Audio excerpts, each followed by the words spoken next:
È lo studente dell'Istituto Leonardo di Agrigento, Andrea Profeta, il nuovo presidente della consulta giovanile studentesca, che stamani al termine dell'elezione avvenuta a cura dei rappresentanti delle scuole superiori e paritarie della nostra provincia, presso i locali dell'ufficio quinto ambito territoriale di Agrigento, alla presenza della vicaria dottoressa Elvira De Felice e della docente referente della consulta provinciale studentesca, professoressa Stefania Ierna. Tra gli obiettivi della consulta quello di garantire il più ampio confronto fra gli istituti tramite la realizzazione di progetti che coinvolgono il più ampio numero di istituti scolastici. I miei obiettivi sicuramente come Presidente della consulta provinciale studentesca sono innanzitutto quelli riguardanti punti che toccano molto i ragazzi oggi nel territorio agrigentino, in particolar modo l'alternanza scuola-lavoro. Alternanza scuola-lavoro che nel nostro territorio viene gestita, diciamo, non bene, perché comunque devono essere i ragazzi a saper decidere l'attività coerente al loro percorso formativo. Quindi se io appartengo a un liceo scientifico Leonardo è giusto che io faccia ore di tirocinio, ore di alternanza scuola-lavoro con un ingegnere o magari architetto o quant'altro, quindi coerenti all'attività e al percorso formativo e scolastico.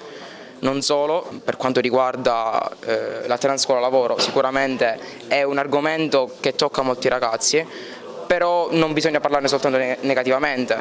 Va ricordato che con la legge di bilancio del febbraio 2019 sono diciamo, diminuite le ore nei vari istituti tecnici, professionali e licei.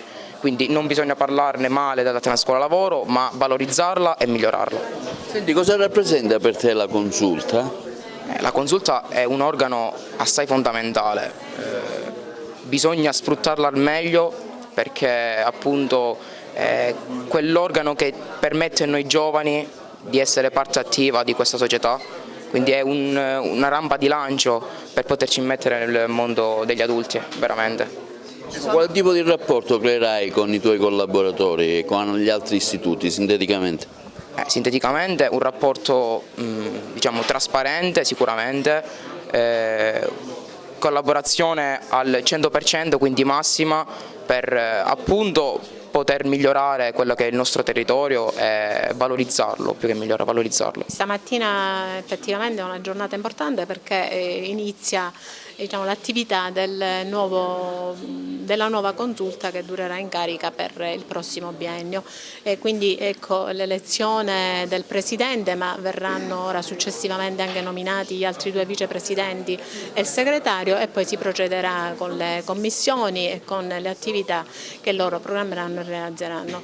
Io mi auguro che anche questa consulta, che i ragazzi che stamattina ho visto molto veramente hanno partecipato alla riunione in maniera seria e responsabile, possano raggiungere e ottenere quei successi che hanno ottenuto i loro compagni nelle componenti delle consulte precedenti.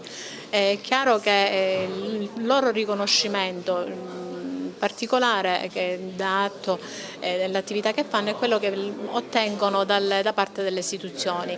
Il fatto che tutte le iniziative che hanno realizzato negli anni precedenti e che realizzeranno anche quest'anno vengono fatte in sinergia con le istituzioni, le forze dell'ordine, Camera di Commercio, ASP, Caritas e quant'altro, dà atto che effettivamente essere componente della consulta ha, diciamo, un valore dal punto di vista di rappresentatività di quella che è la loro istituzione scolastica, ma rappresentano tutta la provincia di Agrigento.